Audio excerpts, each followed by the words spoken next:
Bom, gente, então, começando, eu sou o professor Samuel e hoje nós falaremos sobre a reforma tributária e como isso pode impactar na vida das pessoas mais pobres, tá? Vamos começar aqui compartilhando a nossa tela.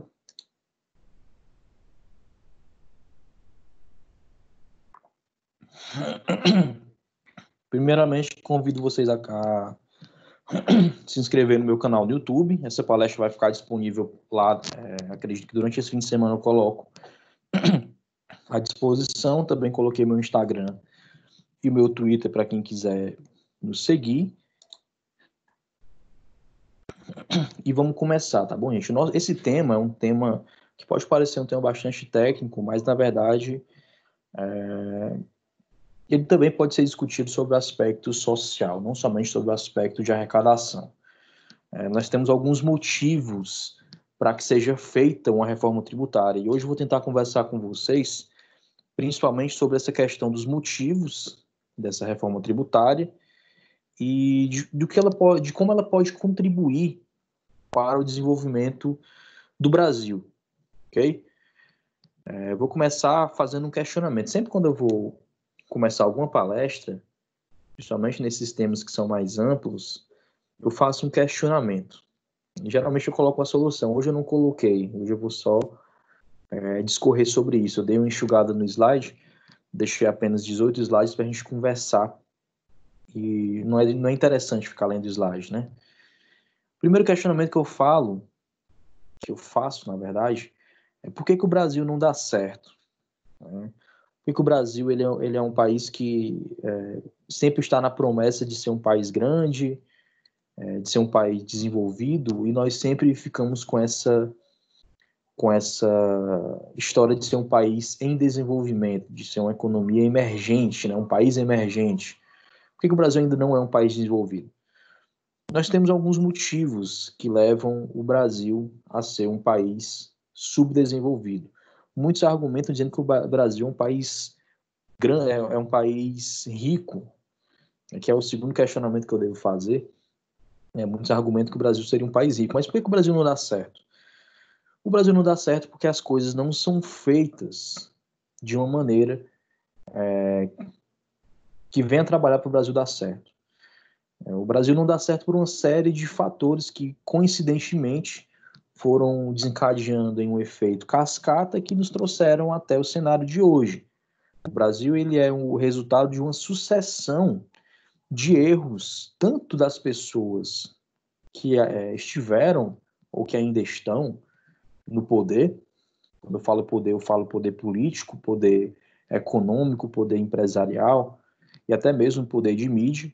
Foi uma sucessão de erros. Todo mundo tem a sua passagem de contribuição, inclusive nós que colocamos essas pessoas na situação de poder. O Brasil ele não dá certo porque as coisas que são feitas na tentativa de fazer o país dar certo trazem um efeito totalmente contrário. O Brasil ele é um conjunto de erros sistemáticos, década após década, que nós vemos vários países que não eram grandes, que eram pequenos, que eram emergentes, crescerem e o Brasil permanecer estagnado. Nós vemos países pequenos que não têm um mínimo de riqueza material, de riqueza natural, como o Brasil tem, e que largou na frente e nós ficamos para trás. Então, o Brasil ele é um conjunto de erros. Muito do que foi feito aqui no Brasil foi feito para dar errado. A estrutura do nosso país não é feita para dar certo.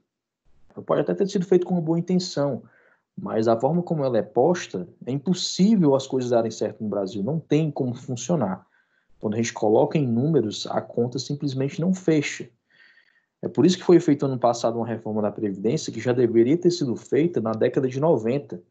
Essa reforma da Previdência, o principal ponto dela, existem vários pontos discutíveis que foi colocado em debate, muita coisa que nem precisava ter ido para a reforma da Previdência dificultou a aprovação dela, mas o principal ponto dela era estabelecer uma idade mínima de aposentadoria que já era para ter sido feito na década de 90. Tá? Antes de começar a parte de tributos, a gente tem que falar algumas verdades. Essas verdades podem incomodar algumas pessoas. Mas como eu não estou aqui falando em nome da Estácio, eu estou falando em nome do Samuel, Então, eu posso falar essas verdades inconvenientes. Tá? Essa reforma era para ter sido feita na década de 90, como diversos outros países emergentes fizeram. Tá? O Brasil ele tem uma estrutura jurídica, uma estrutura tributária, uma estrutura previdenciária de país rico. O Brasil ele não esperou ficar rico para estabelecer essa estrutura de gastos. A nossa carga tributária é uma carga tributária de país rico e não de país que quer se desenvolver. E por isso que as coisas não dão certo. Então, na década de 90 já era para ter sido estabelecida uma idade mínima. Eu sempre gosto de contar essa história para vocês entenderem como o Brasil é uma sucessão de erros, uma sucessão de problemas. Mãe, cadê meus fones? Deixa eu só colocar no mudo aqui de novo.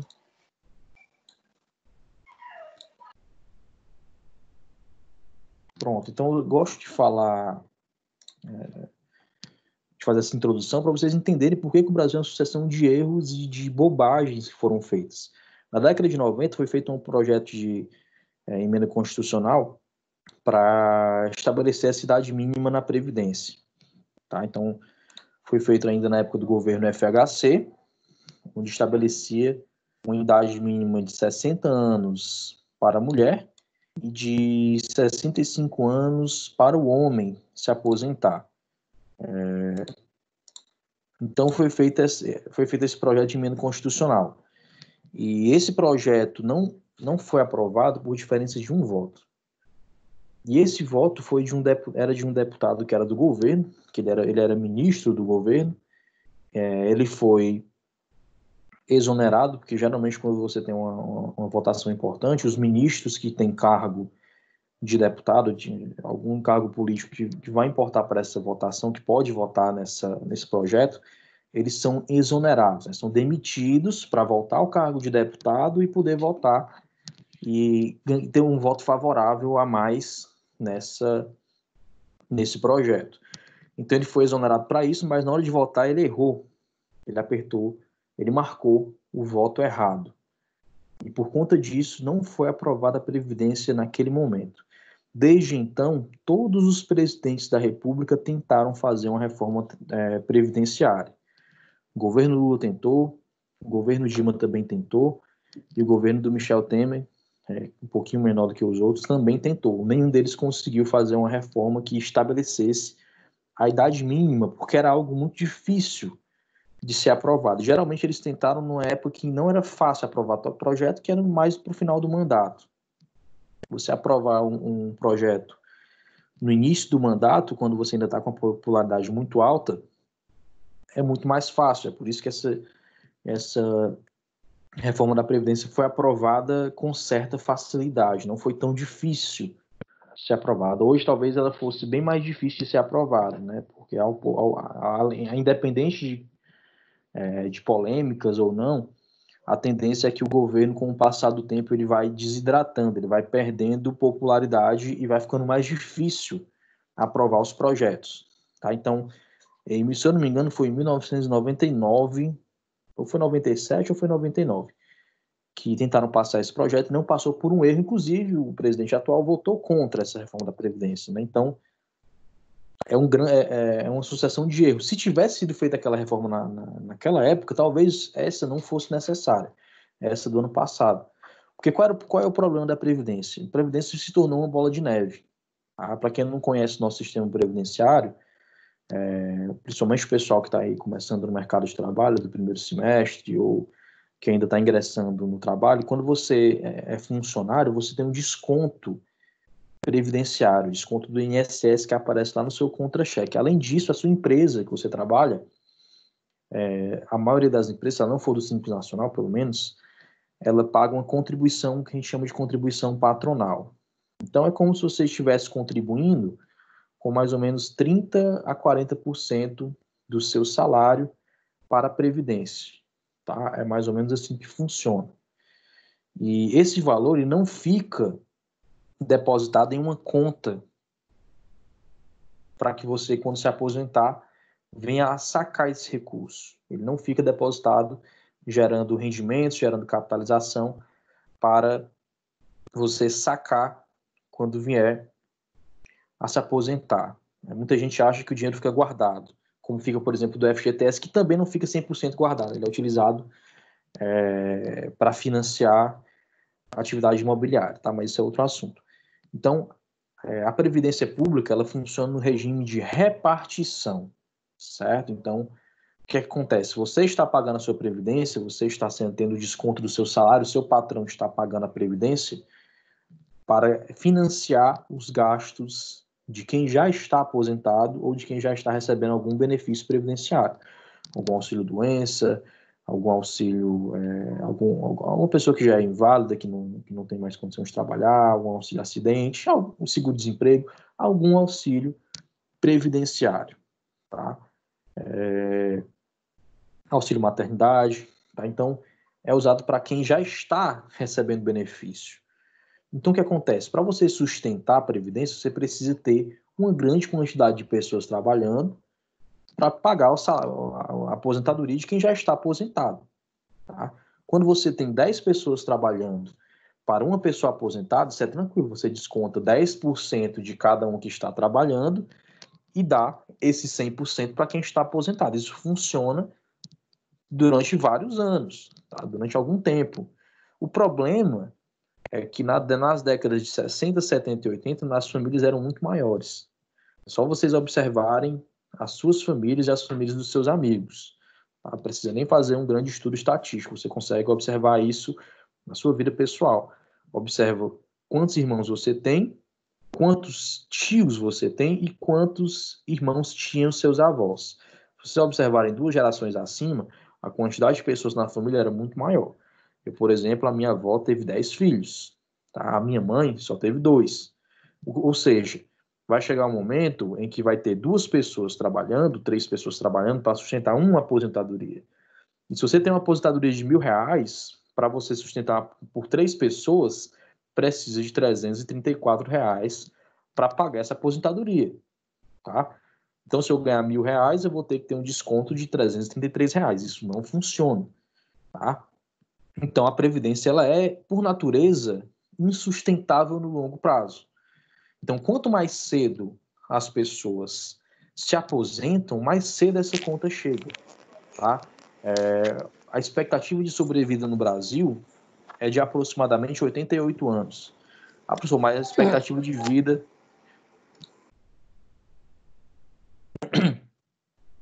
é só de 77 anos.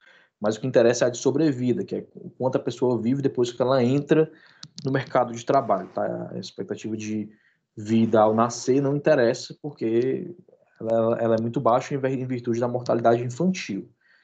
Tá? Então, a pessoa, quando se aposenta, com 50 anos, como acontecia, ela fica 38 anos, em média, recebendo aposentadoria, o que é um valor extremamente, uma quantidade de tempo extremamente grande. Então, é difícil você conseguir sustentar isso durante muito tempo. E outro problema, fizeram uma pesquisa, as pessoas mais pobres se aposentam em média já com 65 anos. Os homens mais pobres se aposentavam em média com 66. As mulheres com 61, salvo engano. Então, quando você estabelece uma idade mínima de 62 anos, você não está prejudicando a pessoa mais pobre. Você está apenas deixando a previdência mais justa para aqueles que ganham muito dinheiro não se aposentarem com 50 anos. Porque só quem conseguia se aposentar com 50 anos, em média, a maioria das pessoas, era quem contribuía para a Previdência durante 35 anos, durante 30 anos. Tá? E para a pessoa contribuir durante 30 anos, tem que ter um emprego estável durante muito tempo. A maioria das pessoas pobres não consegue. Tá? Então, a Previdência era um dos problemas e ela foi arrastada durante mais de 2 décadas. Esse problema ele foi arrastado por mais de 2 décadas e não foi resolvido. Por que não foi resolvido? Porque, politicamente, é um tema muito polêmico. Nem todo mundo está disposto a arriscar o seu capital político para fazer aquilo que é necessário. Então, o Brasil não dá certo porque os políticos, as pessoas que estão no poder, não estão dispostos, essas pessoas não estão dispostas a arriscar o seu capital político para criar projetos que serão benéficos a longo prazo, ou seja, que vão pensar na próxima geração, mas que talvez sejam impopulares. E a reforma tributária talvez enfrente esse mesmo problema, Porque vai ter uma polêmica em relação ao pessoal que é prestador de serviço, vai ter uma polêmica em relação ao pessoal que é de determinado setor, vai ter uma polêmica em relação ao pessoal que é da Zona Franca de Manaus, mas tudo isso vai ter que ser enfrentado para que seja criado algo minimamente organizado e minimamente fácil de ser compreendido para que o Brasil não tenha essa trava no crescimento. Porque existe uma grande ilusão das pessoas que moram no Brasil, que é achar que o Brasil é um país rico. O Brasil não é um país rico. O Brasil ele tem a 8ª economia do mundo, mas não é porque ele é um país rico. O Brasil ele tem a 8ª maior economia do mundo porque ele é um país de dimensão continental. Tá? Se você for fazer um estudo de renda per capita, ou seja, a renda brasileira por pessoa, a renda per capita brasileira ela é baixíssima. Tá? O Brasil tem uma renda per capita muito baixa. Se eu não me engano, é de 8.920 dólares ao ano. Tá? É uma renda per capita baixíssima. Bom, por exemplo, menor do que a renda per capita da Argentina. Então não adianta você morar num país enorme, que tem uma economia gigantesca, mas essa economia só é grande porque o país é enorme. Quando você divide pela população, a renda fica muito baixa. Então, mesmo que você divida tudo que o país produz igualmente entre todos os seus habitantes, o que é algo inviável e economicamente seria uma decisão louca, uma decisão irresponsável, você ainda não tem um nível de renda minimamente aceitável. Tá? Então, o Brasil ele não é um país rico. O Brasil é um país pobre, porque o brasileiro ele produz 6 vezes menos do que um americano ou do que um japonês. Tá? Então, nós temos que acabar com esse pensamento, talvez seja um pensamento que alguns consideram nacionalista, ou que alguns consideram patriótico, alguma coisa do tipo, mas é um pensamento que nos empurra para trás. Por que um pensamento que nos empurra para trás? Porque nós achamos que o problema é a distribuição de renda. O Brasil ele é um país desigual. O nosso sistema tributário ele é causador de desigualdade social. Mas o nosso maior problema não é esse, porque se nós melhorarmos a nossa distribuição de renda, nós continuaremos sendo um país pobre. Então nós temos que melhorar a nossa produtividade e tirar do governo essa trava de produtividade e tirar também do governo esses causadores de desigualdade social. A Previdência ela já era causadora de desigualdade social. Como, professor? A partir do momento em que um rico consegue se aposentar aos 50 anos ou aos 55 anos, e a maioria dos mais pobres só consegue se aposentar aos 65 anos, isso já é uma distribuição de renda, porque o pobre tem que trabalhar mais tempo para sustentar a pirâmide. Então já é uma distribuição de renda que eu chamo de distribuição regressiva, tirando dinheiro do mais pobre e colocando dinheiro para o mais rico. Então, o primeiro passo foi dado, que era a questão da Previdência, mas ainda falta muita coisa. A Previdência não gera recursos adicionais para o país. O Brasil ele não vai diminuir o gasto com a Previdência nos próximos anos. Com a reforma que foi feita, essa história do 1 trilhão, dos 850 bilhões, tudo é balela. O Brasil não vai economizar esse dinheiro. O que acontece? Existe uma curva ascendente e ela vai ser um pouquinho suavizada. Vai continuar aumentando o gasto, mas ele vai aumentar menos do que ele aumentaria se não tivesse sido feito nada. Então, foi uma medida emergencial para estancar a sangria, para tentar fazer com que a curva de gasto com previdência seja menor do que ela seria se não tivesse sido feita. Então, não é que o Brasil vai receber de volta R$1 trilhão. Esse R$1 trilhão vai ser o que o Brasil vai evitar de gastar a mais do que ele vai gastar agora. Tá? Até porque o nosso sistema ele continua sendo um sistema de repartição, não foi modificado isso. Então, as pessoas que estão trabalhando continuarão, enquanto for nesse modelo, sustentando a previdência de quem não está mais trabalhando. Tá? Para isso mudar, tem que fazer uma mudança do sistema intergeracional, aumentar um pouquinho a contribuição de quem está trabalhando para poder ser feita essa espécie de economia, né, essa capitalização, e aos poucos ir fazendo a transição para um sistema de capitalização da Previdência, mas aí também é outro assunto, também vou tentar não entrar nisso, já falei demais sobre Previdência. Então, o Brasil ele não é um país rico, o Brasil é um país pobre. Se você pegar o cidadão médio brasileiro, ele produz 6 vezes menos do que o cidadão médio americano. Então é por isso, esse é um dos motivos de nós termos chegado até aqui, que o brasileiro produz pouco, ele é improdutivo por natureza, né, por definição e por um problema de educação que nós temos. Outra questão que eu vou levantar agora nessa parte introdutória é como funciona o nosso sistema tributário, tá? Agora eu já posso ir para uma parte um pouquinho mais didática. Como é que funciona o nosso sistema tributário? Primeiro eu vou explicar o que é um tributo. O tributo é algo que as pessoas pagam, certo? É algo que você paga para sustentar o gasto público.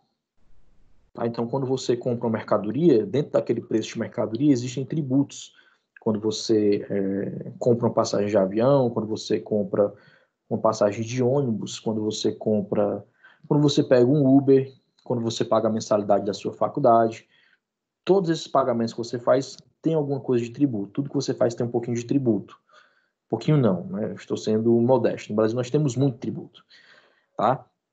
Então, tudo que você faz tem um pouquinho de tributo. Por que isso acontece? Por conta da forma como o nosso sistema tributário funciona. Então, o tributo ou o imposto, chame como você quiser, eu não vou entrar nesse aspecto conceitual, ele não é simplesmente aquilo que as pessoas pagam no seu imposto de renda anual, ou que as empresas pagam. A primeira coisa que a gente tem que desmistificar é que empresa paga imposto. Empresa não paga imposto. Tá? Quem paga imposto são as pessoas, tá? São seres humanos, são as pessoas físicas. Tá bom? A empresa, ela simplesmente repassa o imposto para o governo. Então, quando você compra uma mercadoria, comprar algo no supermercado, e você paga um preço X, dentro daquele preço X, existe uma série de tributos que estão embutidos naquele preço e que o supermercado vai repassar para sustentar o gasto do município, o gasto do estado e o gasto do governo federal, tá? Então, quando você for sacar, você que está enquadrado e for sacar o seu auxílio emergencial, esse dinheiro não foi produzido pelo governo, esse dinheiro foi produzido por você, tá bom? E é assim que funciona o tributo. As pessoas produzem, o governo tira uma parte e utiliza para financiar o gasto público, para você ter uma escola pública de qualidade, para você ter uma faculdade pública de qualidade, para você ter um hospital público de qualidade, para quando você for, ele não está colapsado. Tudo isso é financiado com tributo de qualidade, né? Então, é para isso que funciona o tributo, para isso que serve o tributo, tá? Apesar de não ser de qualidade, né? A gente tem que pagar do mesmo jeito. Então, como é que funciona o sistema tributário? Você, quando vai comprar mercadoria, você paga aquele preço, a empresa vende sua mercadoria, emite uma nota fiscal, certo? Ou um cupom fiscal que seja, e ao emitir esse documento fiscal, ele vai ter que cumprir algumas obrigações e repassar o dinheiro para o governo. Falando assim, parece tudo muito simples, mas não é tão fácil esse caminho para que o dinheiro chegue até o governo. Existe uma série de leis e de obrigações que criam as regras do nosso sistema tributário. Tá? Então, esse tributo que serve para financiar o salário do servidor, que serve para reformar a creche, que serve para reformar a escola, ele percorre um caminho tortuoso para chegar até o cofre do município, para chegar até o cofre do estado e para chegar até o cofre da União, né, do governo federal, e que esse gasto seja feito. E tudo isso é feito com bastante complexidade. Em outros países, você chega, por exemplo, nos Estados Unidos, você vai em uma determinada loja e vai comprar um produto, aí tem lá na prateleira o valor do produto e embaixo tem lá taxes, que é o valor do imposto. Você sabe que está pagando R$1.000 no smartphone, US$1.000, né? Desculpa, no smartphone, e está pagando US$200 de imposto. A empresa fica com US$1.000, US$200 vai para a conta do tesouro, para a conta do governo. Aqui no Brasil, você vai no supermercado, tem lá valor aproximado dos tributos. Essa história do valor aproximado, inclusive foi uma iniciativa do vereador, o professor Guilherme Sampaio, alguns devem conhecer, do Partido dos Trabalhadores. Pode parecer muito boa, mas as empresas não conseguem. É impossível, no nosso sistema tributário atual, as empresas determinarem o quanto há de imposto sendo cobrado naquela mercadoria que está sendo vendida. É impossível. Tá? Eles não conseguem, porque existe uma cadeia tributária que é seguida, que ele não sabe quanto já foi pago de tributo até chegar na ponta, até chegar na venda para o consumidor final, certo? Então, o nosso sistema tributário é tão caótico de um jeito que quem está comprando o produto não sabe o quanto tem de imposto, o quanto tem de tributo naquele produto que está sendo comprado. Tá? Então, o nosso sistema tributário ele não é funcional e não é lógico. Ele é disfuncional e ele gera disputa jurídica, que se você pegar o acumulado só de contencioso tributário da União, você consegue uma reforma da Previdência. Esses 1 trilhão, você conseguiria destravar só resolvendo o contencioso tributário. O que é o contencioso tributário? É quando o governo ele acha que o tributo é calculado de um jeito, a empresa ou a pessoa física acha que é de outro, e eles vão para a justiça decidir, à luz da legislação, como é que funciona. Então, nosso sistema tributário tem a Constituição Federal, que é a nossa lei máxima, atualmente a Constituição Federal de 88, né, que tem aí 32 anos de existência, né, vai fazer agora no final do ano 32 anos. Dentro dela existem princípios tributários que regem como é que funciona o nosso sistema tributário e faz a distribuição de competências, ou seja, a Constituição Federal diz quem é que pode cobrar imposto dos veículos, né, o IPVA, quem é que pode comprar o imposto dos imóveis, que é o IPTU, quem é que pode cobrar o imposto da renda, que é o imposto de renda, quem é que pode cobrar o ICMS. A própria Constituição, ela distribui essa competência tributária, né, distribui entre os entes federativos quem é que pode cobrar cada tipo de tributo, cada tributo que ela faz essa previsão. Então, a própria Constituição que define isso e define algumas regras. Aí vem o Código Tributário Nacional, CTN, que é uma lei ordinária, que agora tem status de lei complementar, não vou entrar nessa tecnicidade, e que define também algumas regras gerais de cobrança de tributo, de lançamento, etc. E abaixo dele existe uma lei específica para cada tributo.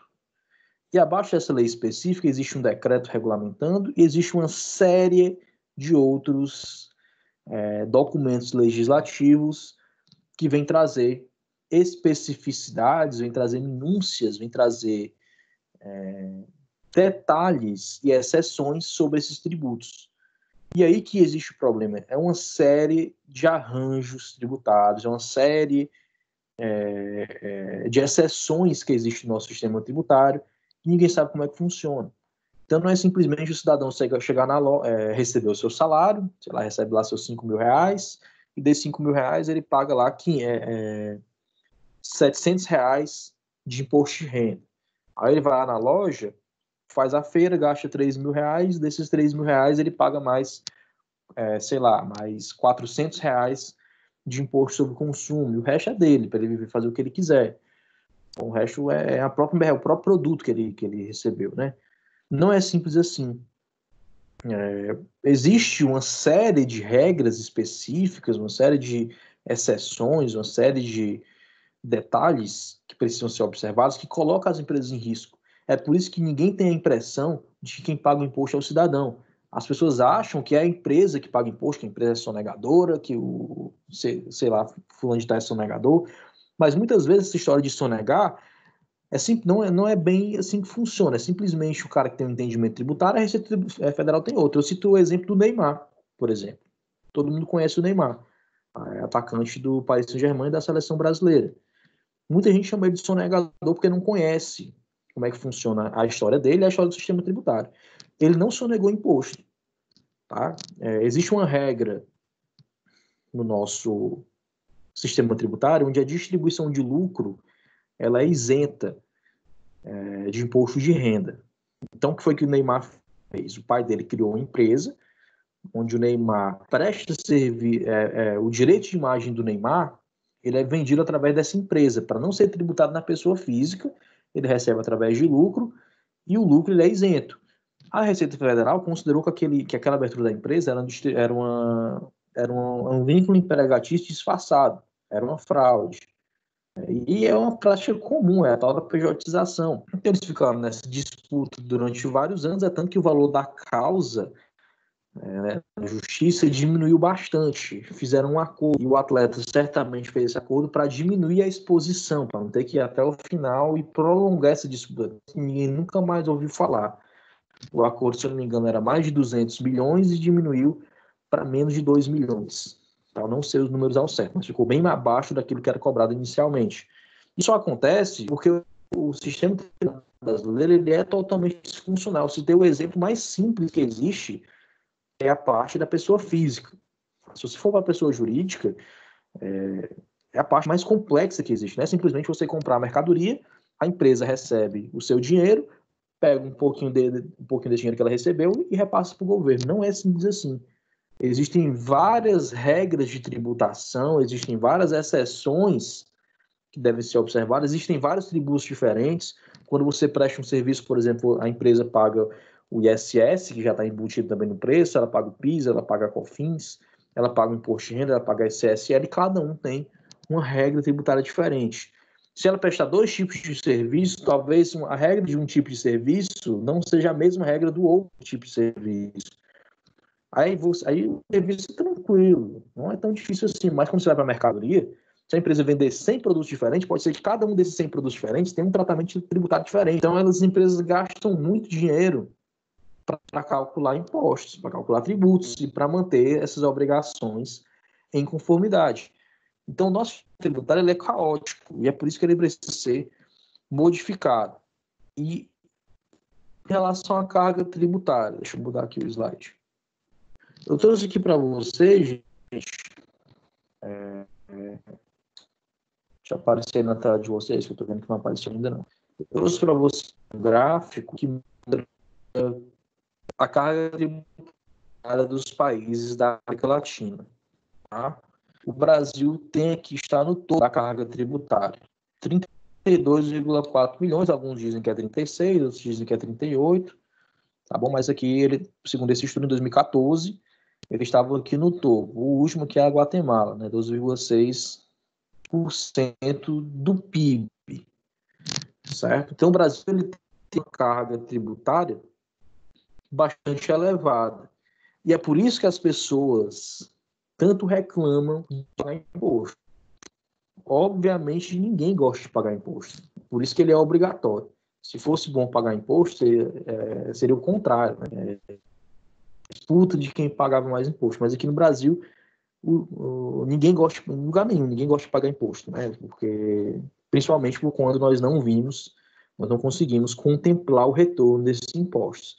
Nós estamos passando por uma situação atual, durante essa pandemia, que eu até achei engraçado, né? Quando começou a se aproximar, disseram corretamente que precisa do isolamento, tudo bem, mas disseram uma frase que eu achei interessante, disseram que era preciso fazer o isolamento, porque se não fizesse, o sistema de saúde ele iria colapsar. Né? A primeira coisa que eu me questionei foi, ele ainda não está colapsado? Esse foi o primeiro questionamento que eu me fiz. O gasto com saúde, o sistema de saúde não é barato, ele é alto, principalmente levando em consideração o gasto com servidor público, e o atendimento ele é precário. Hoje você precisa pagar um imposto para sustentar o SUS, você que eu digo qualquer um de nós, e se você quiser ter um atendimento minimamente humano e digno, você precisa pagar também o plano de saúde para ser atendido na rede particular. Então nós pagamos duas vezes, pagamos para não usar o público e pagamos para usar também o particular, quem tem condição de pagar, obviamente. Quem não tem, infelizmente, precisa se sujeitar a utilizar esse sistema de saúde público, que é muito ruim. Mesma coisa a educação. Educação, será que vai ter que ter uma pandemia para colapsar ou será que já não está colapsado? O Brasil é um dos últimos países do ranking de educação. Será se precisa ter uma pandemia para colapsar o que já é ruim? Imagino que não. Tá? Então, O nosso gasto, o nosso tributo ele é muito alto em comparado aos outros países, mas se você for comparar com o retorno através de serviço público, ele também é muito baixo, porque nós gastamos muito dinheiro com serviço, muito dinheiro com previdência pública, e aquilo que é prioridade, nós não gastamos. O nosso gasto ele é baixo e é de má qualidade. Nós gastamos mais com o passado, ou seja, mais com previdência, do que com o futuro, né, com a educação. E um exemplo clássico, a economia também, a pandemia ajudou a colapsar a educação, né? Agora que eu percebi. Porque vocês que são alunos, a maioria aqui é aluno da Estácio, tem alguns que são de fora, mas vocês que são alunos da rede privada, vocês são privilegiados, porque os alunos da rede pública não estão assistindo a aula. Os alunos da UFC estão assistindo vídeo no YouTube, alguns professor da aula, mas não tem como ter 100% das aulas, tanto que eles vão retomar as aulas para continuar o semestre, o de vocês vai acabar, eles vão continuar tendo aula, porque a rede pública não estava preparada. Mesmo o aluno de rede pública custando 6 vezes o que custa, 5, 6 vezes o que custa um aluno da rede privada, eles estão sem. Então não pode, por exemplo, não é possível que o governo federal não tenha condição de 100, 200, 100 reais por aluno para ele ter uma internet de qualidade para assistir a aula da universidade pública. Não é possível que não consiga fazer isso.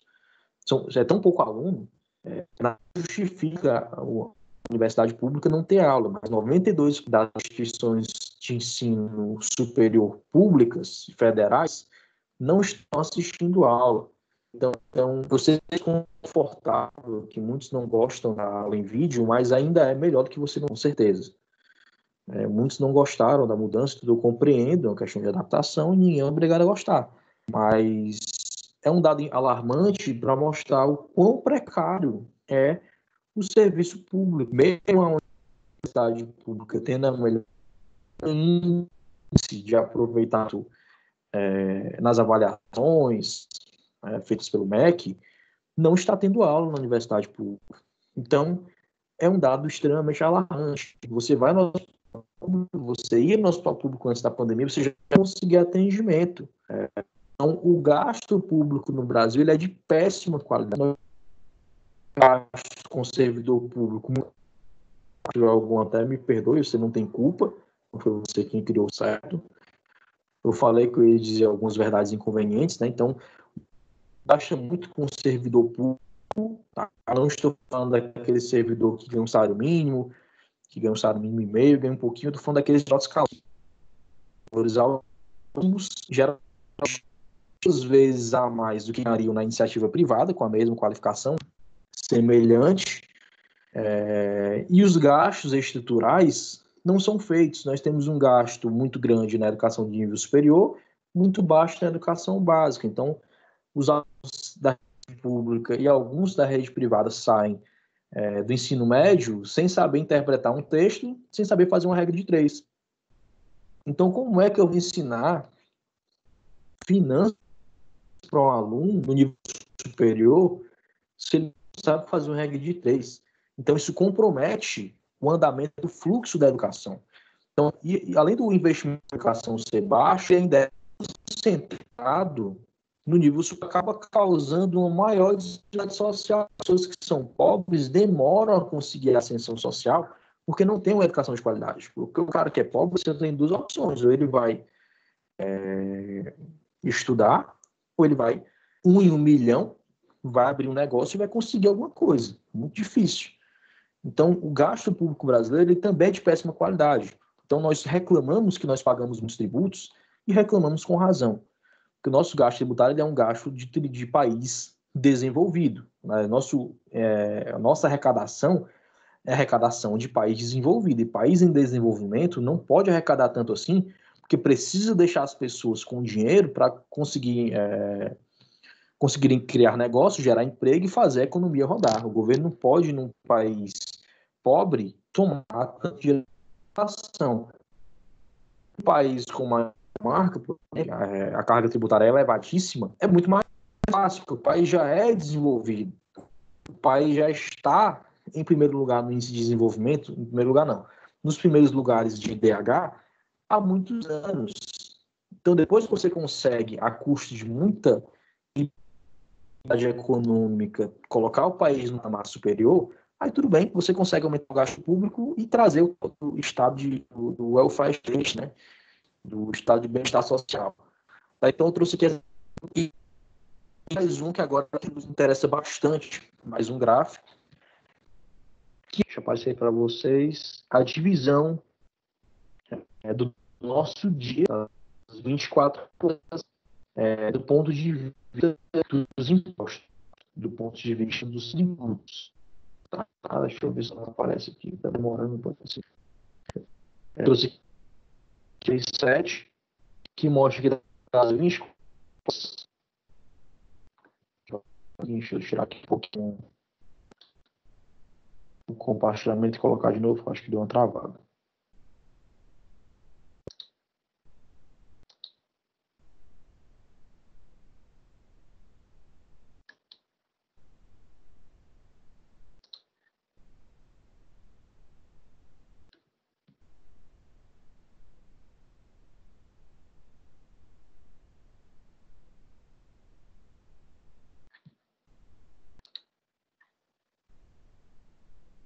Acho que, pessoal, no chat, me dizem só qual é o gráfico que está aparecendo para vocês no chat, viu?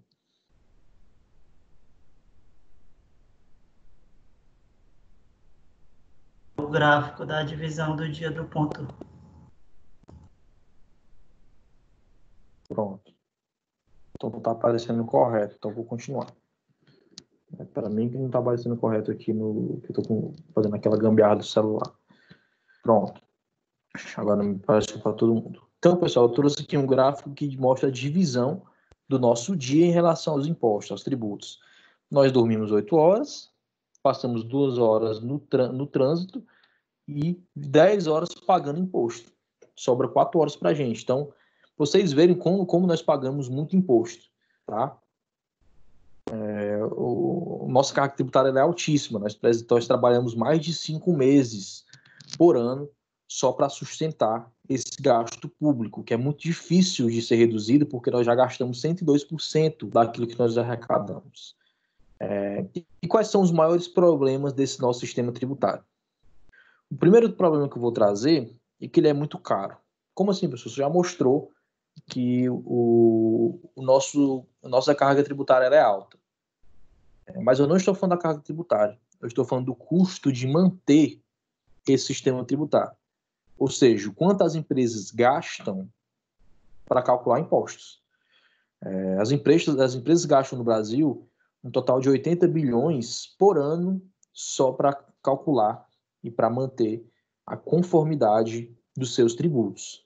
É o que ela gasta para o contador, é o que ela gasta para sua assessoria jurídica tributária, é tudo aquilo que é gasto para que o sistema funcione, para que você tenha um sistema funcional. Não estou aqui, obviamente, criticando a minha classe. O que o contador faz quando ele calcula um tributo é assumir o papel que deveria ser do governo, mas faz com muita, de certa forma, nós somos bastante espertos em ter assumido esse compromisso e conseguir capitalizar em cima disso.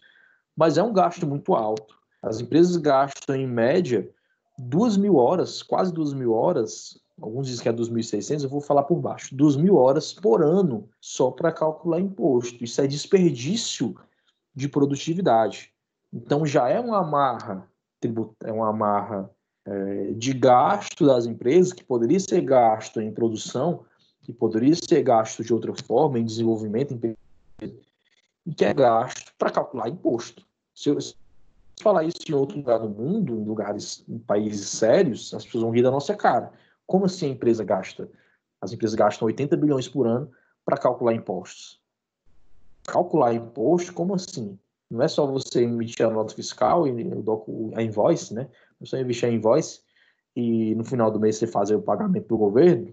Não, aqui no Brasil as coisas funcionam de forma disfuncional, né? As coisas não funcionam, na verdade. Então, nosso sistema tributário, ele é bastante caro. É muito caro você pagar imposto. Você paga para pagar o imposto. É por isso que no curso de Ciências Contábeis, nossos alunos têm Contabilidade Tributária 1, Contabilidade Tributária 2, Práticas Contábeis Informatizadas, metade da disciplina é só o imposto, ainda tem uma disciplina de SPED, e depois ainda faz uma pós-graduação em Gestão Tributária. Porque é muito caro você pagar imposto no Brasil. Não é só o imposto que é caro. Para aquele documentinho de arrecadação chegar até o caixa do banco para ser pago, uma série de gastos já foi feita. Foi toda uma estrutura que foi montada para atender a demanda do governo.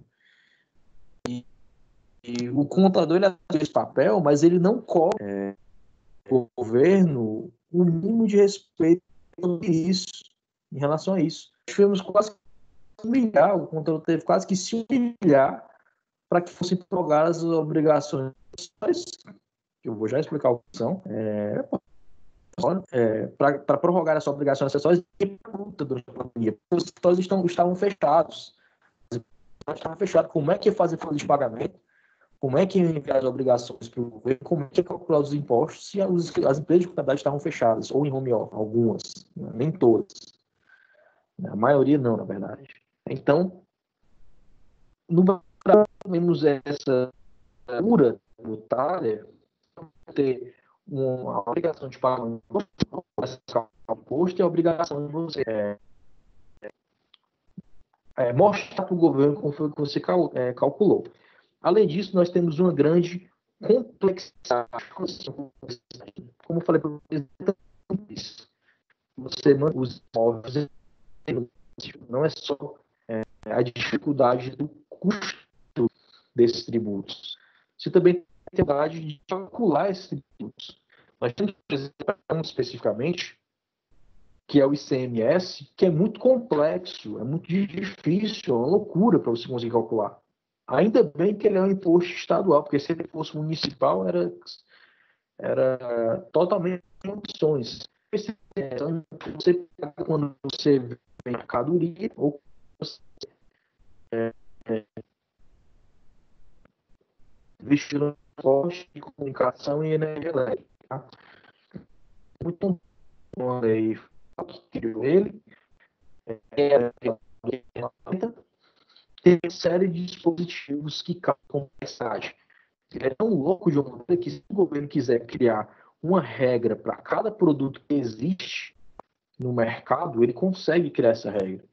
E fica completamente maluco. As pessoas precisam de uma consultoria tributária para saber como é que paga, como é que calcula o ICMS. É tão maluco que existem alguns produtos que têm isenção, outros não, e isso gera muita dificuldade. Por exemplo, quando você vai comprar uma barra de cereal, um exemplo da barra de cereal, uma parte dela vai ser chocolate, outra parte vai ser fruta, vai ser cereal, ou seja.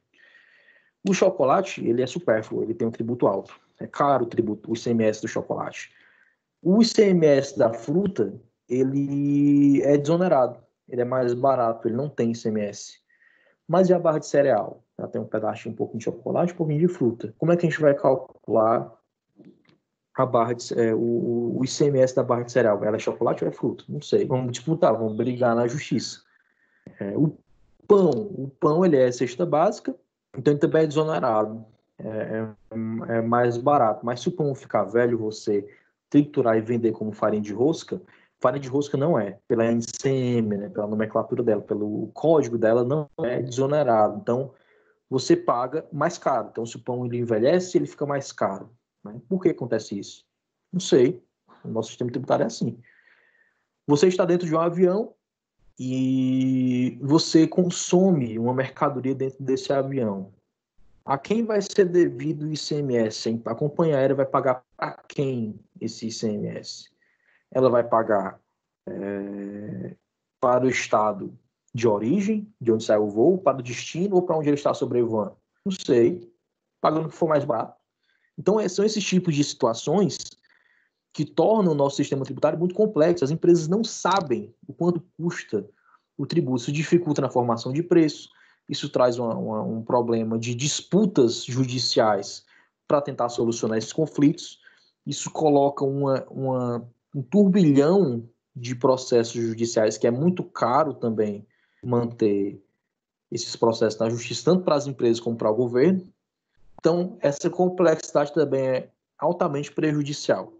Ele é muito injusto. Por que ele é muito injusto? Porque o rico, proporcionalmente, paga menos tributo do que o pobre. Ah, professor, de novo isso. Pois é, gente, nosso sistema legislativo ele foi criado causando desigualdade.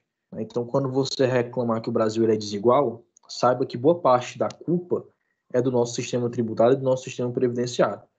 Então, como é que funciona? Quando você contrata um serviço, você paga um valor X de tributo. Dentro do preço do serviço que você contratou, uma parte é imposto, uma parte é tributo, e quando você paga esse tributo, mas quando você paga esse produto, esse serviço, você está pagando um pouquinho de tributo. E o serviço ele tem um custo tributário menor do que a mercadoria. A mercadoria tem um custo tributário maior do que o serviço. Então, quando você compra uma mercadoria, você paga mais imposto do que quando você contrata um serviço. E quando você vai observar, as pessoas que contratam mais serviços, geralmente, são pessoas de renda maior, de renda superior, do que as pessoas mais pobres, que geralmente compram mais produto. Então, quando o cidadão, nada contra, viu, gente, por favor, quando o cidadão que mora num bairro nobre de Fortaleza contrata o seu design de interiores para projetar o seu apartamento, ele paga proporcionalmente menos imposto do que o pobre aqui do bairro de periferia, que vai no centro da cidade comprar um celular para o filho dele assistir a aula da Estácio. Tá? Então, o pobre consome mais produto, porque ele consome praticamente tudo da sua renda de produto, muito pouco de serviço, e como a tributação sobre o seu produto é mais cara, ele já paga mais imposto do que o rico. E outro detalhe, a nossa tributação ela é concentrada na tributação sobre o consumo. Já falei até isso com meus alunos, sobre isso com meus alunos de contabilidade tributária. Até tema da nossa AV1, né? Fiz até artigo sobre isso. E a nossa tributação ser concentrada sobre o consumo também causa uma distorção no que diz respeito à carga tributária. Como o pobre ele consome praticamente tudo da sua renda, ele acaba, eu já estou adiantando parte do assunto, ele acaba pagando uma carga tributária muito superior ao rico. Ou seja, aquele cara que ganha até 2 salários mínimos paga mais ou menos 50% de carga tributária, em média, sobre o seu salário, enquanto aquele que ganha acima de 30 salários mínimos paga mais ou menos, em média, 28%, salvo engano, de carga tributária. Então, nosso sistema tributário também é injusto. O pobre paga mais tributo do que o rico. Isso precisa ser resolvido com urgência. Além disso, ele é ineficiente, porque ele é difícil de ser arrecadado. Os nossos tributos são complexos e, como já falei, e essa complexidade dificulta, inclusive, aqueles que querem arrecadar. Para você arrecadar um imposto, você precisa que o cara faça uma declaração, pague o seu imposto, depois você vai pegar a declaração de outra pessoa, comparar com a dele, fazer um cruzamento de informações e verificar quem é que está certo e quem é que está errado. A empresa, se ela achar que não deve, que deve pagar um tributo menor, ela tem todo o direito dela e vai na justiça disputar. Então, ele é ineficiente. É difícil você conseguir arrecadar. E o principal objetivo do sistema do tributo, o principal objetivo dele é o gasto público, é financiar o gasto público, deveria ser mais fácil. É difícil você pagar. Então, se os caras querem cobrar imposto, deveria ser mais fácil você conseguir pagar esse imposto. Eles deveriam não dificultar tanto, não tornar tão complexo a ponto de você ter que contratar um especialista ou uma equipe de especialistas só para saber se você consegue pagar menos imposto. E, além disso, ele também causa mais um problema. Ele também causa uma má alocação dos recursos. Essa má alocação do recurso, ela acontece por conta de um negocinho que eu vou já falar para vocês, chamado guerra fiscal. Então, vamos avançar aqui para O que é que causa esses problemas? O primeiro problema, a primeira causa desses problemas, é o excesso de federalização. Lá no começo de vocês, que o nosso sistema tributário ele começa na Constituição Federal. Ela faz a distribuição de competência. Quando ela faz essa distribuição de competência, ela deixa a cargo dos entes federativos, ou seja, da União, dos estados e dos municípios, que é a nossa tríade, nossa federal, que é a nossa ação, ela é com a União da Distrito Federal. E como ela deixa muita coisa a cargo dos municípios e dos estados, muita definição de cada um vai criando as suas regras, isso vai dificultando a uniformidade do sistema tributário. Então, se você está aqui em Fortaleza e vai prestar um serviço, é uma regra. Se eu dando alguns que vai prestar o mesmo serviço, é outra. Vai vender uma mercadoria, é uma regra. Se você se muda para o Rio Grande do Norte, é outra regra, tem que estudar tudo de novo. Então, esse excesso de federalização é o que causa muito da nossa complexidade, muito das nossas exceções. Eu costumo dizer que o nosso sistema tributário ele tem muitas exceções e não tem nenhum. Não tem algo que não tem um padrão que pode ser obedecido, facilite a vida de quem vai calcular esses tributos, de quem vai estirar esses tributos para serem arrecadados. Outro problema um dos nossos tipos de lançamento, questão de prova ontem, inclusive, que é o lançamento por homologação. O que é o lançamento por homologação? Nós temos 3 tipos de lançamento no nosso sistema tributário. O lançamento direto, que é quando o cidadão ele comete o que nós chamamos de fato gerador e ele é cobrado diretamente sobre isso. Por exemplo, quando você vai fazer uma importação de mercadoria não. Quando você possui um veículo, por exemplo, você não precisa declarar para a Cefaz que você possui aquele veículo todo ano para ele cobrar seu IPVA. E como quando você registra o veículo, o Detran já manda a informação para a Cefaz, ela já sabe que o veículo é seu e você já pode pagar o seu IPVA. Antes eles mandavam pelo correio, agora você tira no site o boleto lá do IPVA, o documento de arrecadação estadual. O IPTU é a mesma coisa, você não precisa todo ano declarar para o município, possui meu imóvel, viu? Então, cobra aí o IPTU que eu quero pagar. Não, ele já sabe, isso é um lançamento direto, que é mais simples para o contribuinte, é mais fácil de ser pago. Temos um lançamento misto, onde uma parte é declarada pelo contribuinte e outra parte é pelo fisco. Por exemplo, na importação. Quando você vai fazer uma importação, você faz uma DI, que é a declaração de importação, e recebe a cobrança do imposto de importação da Receita Federal. Isso é um lançamento que nós chamamos de lançamento misto, certo? E também acontece no ITBI, por exemplo, quando você vai transferir um bem imóvel, você também faz uma declaração para a prefeitura e a prefeitura cobra esse ITBI, Imposto sobre a Transferência de Bens Imóveis. E temos o famigerado lançamento por homologação. Como é que funciona o lançamento por homologação? Ele está presente no PIS, ele está presente na COFINS, ele está presente no ICMS, no ISS, no IPI, no Imposto de Renda, na CSL, em várias espécies tributárias, que é onde acontece a maior parte da nossa arrecadação. Então, por exemplo, quando você vende uma mercadoria, para você ser cobrado do ICMS, você vende a mercadoria, ou seja, você comete o que nós chamamos de fato gerador, você calcula o seu ICMS, tá? Então quem calcula o imposto do lançamento por homologação é o próprio contribuinte, você paga o ICMS e você declara, hoje através do SPED, né, do Sistema Público de Escrituração Digital, você manda uma declaração para o governo dizendo, ó, eu vendi tanto de mercadoria, eu comprei tanto, e por conta disso eu estou devendo tanto, porque sobre a compra você pagava tantos por cento, aliás, sobre a venda você paga tantos por cento, na compra eu posso me creditar de tanto, então a diferença foi isso e é isso que eu tenho que pagar.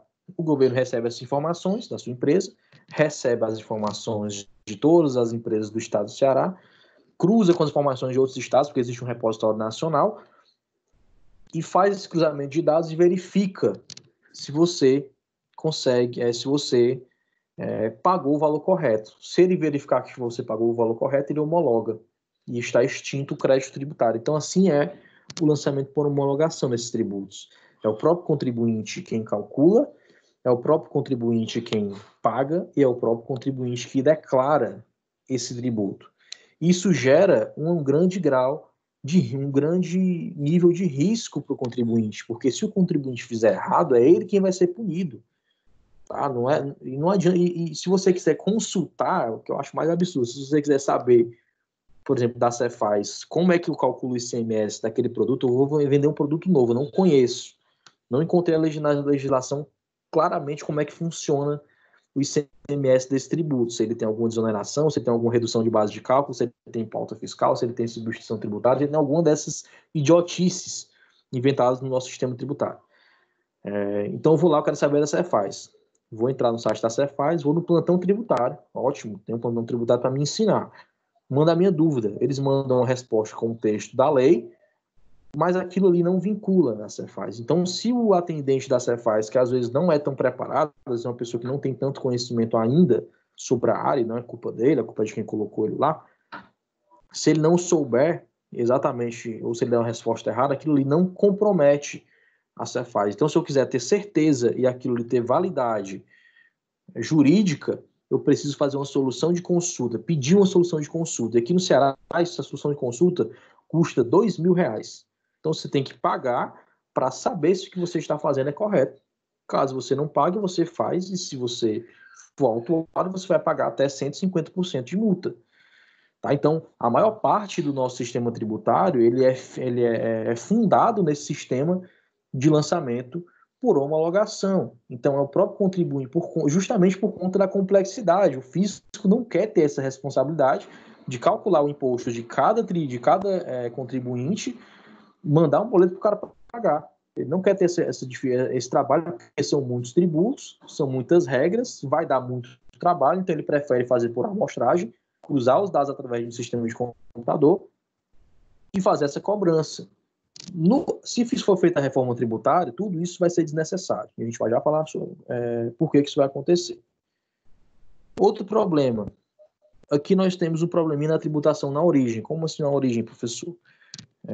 Quando você vende uma mercadoria ou quando você presta um serviço de Fortaleza para São Paulo, por exemplo, boa parte da carga tributária é feita na origem. Ou seja, você paga onde você está. A regra tributária que você obedece é do seu domicílio fiscal. Então a arrecadação fica para cá, fica na origem. E isso acaba criando um outro problema, que eu vou já falar, que é a questão da guerra fiscal. Cada estado cria a sua regra tentando atrair mais contribuintes. Então, essa tributação na origem também é mais uma deficiência do nosso sistema tributário. O nosso sistema tributário, o correto nos lugares mais sérios do que o Brasil, por exemplo, a tributação ela é no destino da mercadoria ou no destino do produto gerado pelo serviço. Então, tributar na origem é uma prática incomum e é uma prática ruim. O correto seria a tributação ser feita no destino da mercadoria, né? Porque a tributação sobre o consumo é para ser feita onde é consumido.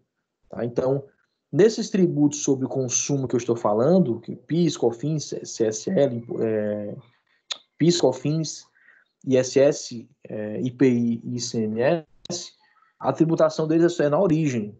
E isso é um problema, tá? Que deve ser resolvido também na reforma tributária. Além disso, como eu falei para vocês, nós temos uma tributação excessiva sobre o consumo. Então, a reforma tributária que eu vou falar para vocês, que é o projeto de emenda constitucional 45 de 2019, ele vem mexer nos tributos sobre o consumo, que são PIS, COFINS, ICMS, ISS e IPI. São os 5 principais tributos sobre o consumo que são o fruto da maior nível de complexidade tributária, porque toda empresa industrial praticamente paga o IPI, toda e qualquer empresa que não seja do Simples Nacional paga o PIS e a COFINS sobre o seu faturamento, toda empresa de serviço paga o ISS e toda empresa de indústria ou de comércio paga o ICMS. Então, essa tributação sobre o consumo ela é muito relevante e deveria ser mais simples. Além de onerar aquele que é mais pobre, por conta da tributação sobre o consumo ser maior do que sobre a renda, nós também temos uma grande complexidade nesses tributos, eles são muito difíceis de ser cobrados.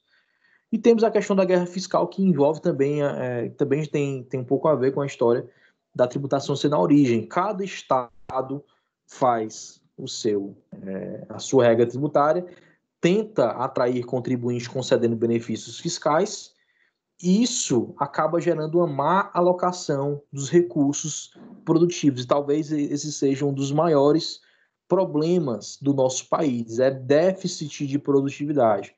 Com a reforma tributária, a expectativa é que no prazo de 10 anos aumente até 10% da nossa produtividade, sem precisar de mais nada, só simplificando o sistema tributário e acabando com essa má alocação de recursos.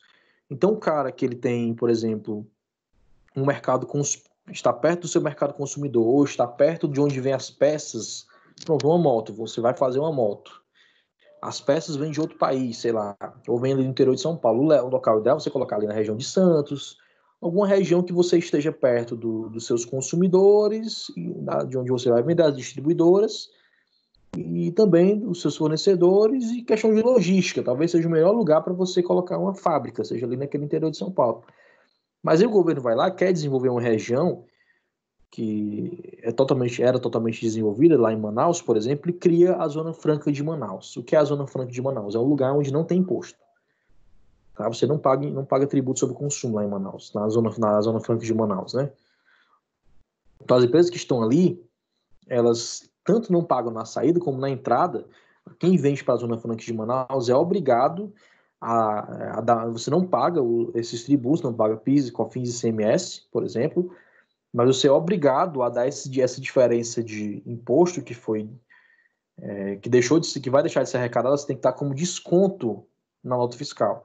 Isso desonera a compra. Então, as empresas construíram muitas indústrias lá, isso não desenvolveu a região, o impacto foi baixíssimo, foi um fracasso. Tem mais de 50 anos que desonera, que cria essa desoneração, e quando há uma desoneração fiscal, quando diminui o valor do tributo de alguém, outra pessoa paga, não se preocupe, o gasto vai continuar existindo, então alguém vai ter que pagar a conta. Então, quando você deixa de cobrar em Manaus, outra pessoa está pagando. Aí você vai lá e constrói a sua fábrica de moto lá em Manaus, mesmo sendo melhor construir no interior de São Paulo. Milhares de quilômetros de distância. Né? Dá uns 4.000 quilômetros de distância de Manaus para São Paulo, talvez. E então, quando você compra uma moto aqui em Fortaleza, a sua moto é a moto mais rodada do planeta, porque ela saiu de Manaus, foi para onde foi construída, foi para São Paulo, para de lá ser distribuída para o Brasil inteiro, para chegar aqui em Fortaleza na loja e você comprar. Então, é um desperdício gigantesco de recursos. Questão de logística, questão de estrutura, de você construir uma nova empresa, isso o impacto de emprego é muito baixo, tá? O impacto socioeconômico é muito baixo. As pesquisas já indicam que é muito mais eficiente, muito mais eficaz você investir em infraestrutura do que você dar desoneração. Então, ao invés do governador do estado dar uma desoneração para a Grendene lá em Sobral, era melhor gastar com infraestrutura para os produtores locais construírem, começarem uma fábrica de calçado. Então, não precisaria conceder essas benesses para os amigos do rei, né, para os amigos dos políticos, além também da questão da corrupção. Então, essa guerra fiscal ocorre porque o nosso sistema ele é permissivo em relação a isso. E quando você acaba com os benefícios fiscais, os recursos serão alocados onde a produtividade vai ser maior, onde eles serão melhor aproveitados, sem ter desperdício. E o desperdício é problema de competitividade. Tá? Então eu trouxe aqui para vocês o gráfico mostrando aquilo que eu falei para vocês sobre a carga tributária sobre bens e serviços, né? Que é o que eu chamo de carga tributária sobre o consumo, tá bom? Então eu trouxe que o Brasil ele está aqui em segundo lugar. Oi. Alguém falou aí?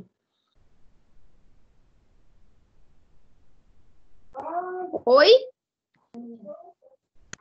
Oi, tá me ouvindo? Pode falar, pode falar. Sim. É que eu tenho que entrar em outra palestra agora e tem problema eu sair não, né? Agora? Não tem problema não, viu? Eu já baixei aqui a lista. Vou baixar no final de novo, tá? Ok. Pode sair. Tá certo, obrigada. Então, pessoal, o Brasil está aqui em segundo lugar na carga tributária sobre bens e serviços. Se você observar, os países que estão aqui embaixo têm uma carga menor. Os Estados Unidos, por exemplo, é 4,5% sobre bens e serviços. O Brasil está lá em segundo lugar, 16,28% de carga sobre bens e serviços. Isso representa, se você comparar com outro gráfico, mais da metade da nossa arrecadação advém de bens e serviços. Tá? Então, mais da metade do que é pago de imposto é sobre consumo, é carga sobre bens e serviços. É muito dinheiro isso. É uma situação muito ruim. Além disso, se nós compararmos com a carga tributária sobre a renda, o Brasil, por exemplo, 5,85%.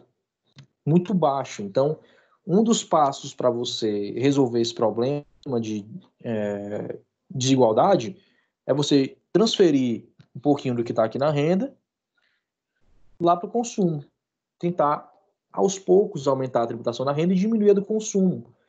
Reformando a tabela do imposto de renda, colocando uma real progressividade naquela tabela, que não existe uma progressividade real. Com a inflação e o aumento do salário mínimo, daqui a pouco quem ganha o salário mínimo está pagando imposto de renda, porque a tabela não é atualizada. Você não tem progressividade. Quando você, dentro da tabela, quando você ganha 3 mil e aumenta para 6 mil reais, dobra o valor do imposto. Mas quando você ganha 6 mil e passa a ganhar 12 mil, aumenta muito pouco, aumenta um percentual irrisório de tributo. Então a progressividade é muito baixa. Tem que melhorar essa questão da tributação sobre a renda e transferir do consumo para a renda, para tentar equilibrar. Isso pode ser feito mesmo sem a reforma tributária, pode ser feito dentro da legislação complementar, infraconstitucional. O problema é que ainda vai existir o poder dos estados e dos municípios em atrapalhar essa transferência, porque eles podem definir as suas alíquotas e a tributação é na origem. Tá bom? Então vamos adiantar um pouquinho. Trouxe aqui mais uma vez para corroborar o que eu falei. Aqui nós temos uma distribuição da carga tributária entre quem ganha até 2 salários mínimos e quem ganha mais de 30 salários mínimos. O amarelinho claro é a carga tributária em 2004. O mais escurinho é em 2008. Tá? Foi o último dado que eu peguei. Isso aqui é uma pesquisa do IPEA, Instituto de Pesquisas Econômicas Aplicadas. Então, o cara que ganha 2 salários mínimos paga quase 54% de imposto, de tributo. O cara que ganha mais de 30 salários mínimos, dá mais de 30 mil reais atualmente, ele paga só 29% de carga tributária. Então, nosso sistema tributário ele é caro, eu reconheço, ninguém gosta de pagar imposto é ruim, mas mesmo ele existindo, poderia ser melhor. Poderia ser mais bem equilibrado. Ele é muito desequilibrado, ele causa um desequilíbrio social, ele causa uma desigualdade. Então nós temos uma situação onde quem ganha até 2 salários mínimos, quem ganha até atualmente, em valores atuais, é R$ 2.090, paga mais da metade de impostos e taxas, e o cara que ganha acima de 30 salários mínimos paga 29%. Isso é um absurdo do nosso sistema tributário. Isso é um problema gravíssimo. Então, o pobre tem que trabalhar quase 2 vezes mais do que os mais ricos só para pagar impostos e taxas. Então, comprovando aquilo que eu falei da carga tributária. Então, aqui mais um dado: os ricos pagam 32% menos imposto do que no Brasil, do que em países do G7, das 7 maiores economias do mundo, que é uma besteira para mim esse G7. Deveria ser os 4 países mais ricos, não as 4 maiores economias do mundo. 7 maiores economias do mundo, né? Então foi um estudo feito com 30 países que mostra o Brasil com a 4ª menor carga tributária entre os salários mais altos. Então o Brasil cobra pouco imposto do rico. Então quando o seu político favorito for falar de imposto sobre grandes fortunas, Diga ele que não precise do IGF, que é ridículo aquilo ali. Diga ele que basta ele aumentar o tributo sobre a renda, inclusive dele, que é político, tá bom? O imposto de renda dele também é baixo, tá? Então, tem que aumentar o imposto sobre a renda e não criar esse IGF que é ruim de cobrar e é terrível também para a economia. É muito fácil de resolver. Existem estudos que mostram, como, por exemplo, a PEC 45, eu vou mostrar para vocês. Os pilares da PEC 45 resolvem boa parte desses problemas que eu estou mostrando para vocês. E só precisa de vontade das pessoas em fazer o negócio andar, né? Então, é possível reduzir a carga tributária? Nós pagamos muito imposto. É possível reduzir atualmente? Infelizmente, não. Porque o nosso país gasta mais do que arrecada há 5 anos. O Brasil já comprometeu, através de lei, 102% da sua arrecadação. Então, em 2019, por exemplo, isso aqui é do governo, essa fonte, tá bom? Tem gente que diz que foi mais. 62 bilhões de déficit, ou seja, o país todo ano ele gasta mais do que ele arrecada. Para você resolver esse problema, você tem que fazer também uma reforma administrativa, aí já é outro detalhe. Quer reduzir carga tributária? Vai ter que fazer a reforma administrativa para os servidores que entrarem terem possibilidade de custar menos dinheiro do que os atuais vão custar. Tem que ser feita outra reforma previdenciária do serviço público, tem que ser feita uma série de coisas. Não tem como reduzir carga tributária no Brasil, porque o Brasil ele já gasta mais do que ele arrecada. Você tem que primeiro ter crescimentos econômicos sucessivos para que e não vincular tanta despesa à receita, porque se você colocar, por exemplo, todas as despesas como percentual do que é do PIB, né, percentual do PIB, quanto mais crescer o PIB, a despesa vai acompanhar. Então você não pode vincular tanta despesa ao PIB. E além disso, tem que ter crescimentos sucessivos para que o valor que você arrecada supere aquilo que você gasta. E, mediante isso, você conseguir, aos poucos, fazer uma redução de carga tributária. Mas é muito difícil, nós temos muitos gastos vinculados. Quando você contrata um servidor público, se o cara for passar no concurso público com 25 anos, ele vai passar mais de 60 anos recebendo o seu salário, independente dele produzir ou não, até porque produzir ele não produz, que é servidor público, mas independente dele conseguir bons desempenhos ou não, ele vai passar 60 ou 65 anos recebendo o seu salário de servidor. Então, é impossível no nosso cenário atual você reduzir a carga tributária no Brasil, tá? Então, nós continuaremos ainda durante algumas décadas pagando muitos impostos. E como a gente resolve esse problema? Agora a gente tem que propor a solução, né? Não adianta eu vir aqui ficar atacando pau no sistema tributário e não fala nada sobre como resolver. Nós temos um projeto de emenda constitucional, que é a PEC 45, e que é bastante importante, que pode ser bastante importante para resolver uma parte desses nossos problemas. Tá? Nós temos, por exemplo, nós temos a PEC 45, além dela temos outros projetos, tem, por exemplo, a PEC 110, a 45 está em tramitação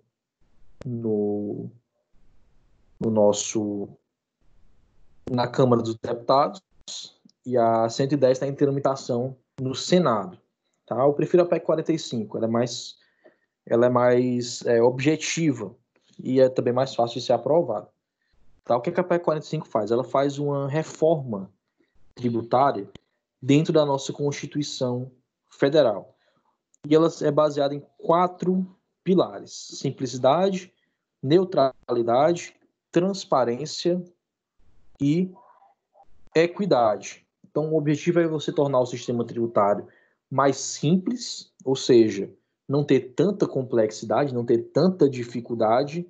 É você tornar ele também mais neutro, para que o sistema tributário não influencie nas decisões empresariais, nas decisões dessas empresas, e também tornar ele mais transparente, para que seja mais fácil você saber o que você está pagando de imposto, mais fácil saber o que está sendo arrecadado, e ter mais equidade, você não ter essa distorção do nível de renda, do nível da carga tributária de acordo com o nível de renda. Eu não quero que o rico simplesmente pague mais imposto que o pobre, mas se pelo menos houvesse uma equiparação dessa carga tributária para que todos paguem um mesmo patamar de tributo, contribuam proporcionalmente, pelo menos mesmo em pé de igualdade, seria mais justo, né? Traria mais equidade.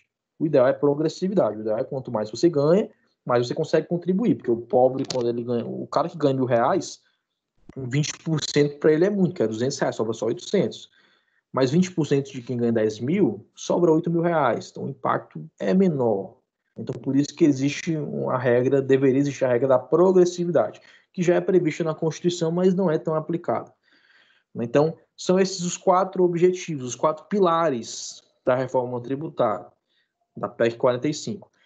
E quais são as mudanças que ela propõe? A primeira é a extinção desses 5 camaradas, PIS, COFINS, que são 2 tributos federais, né, que vão para a União, vão para o governo federal, que são cobrados sobre o faturamento das empresas, o IPI, que é o Imposto de Produtos Industrializados, que é cobrado das indústrias, o ICMS, que é do comércio e da energia elétrica, que é caríssimo, tá?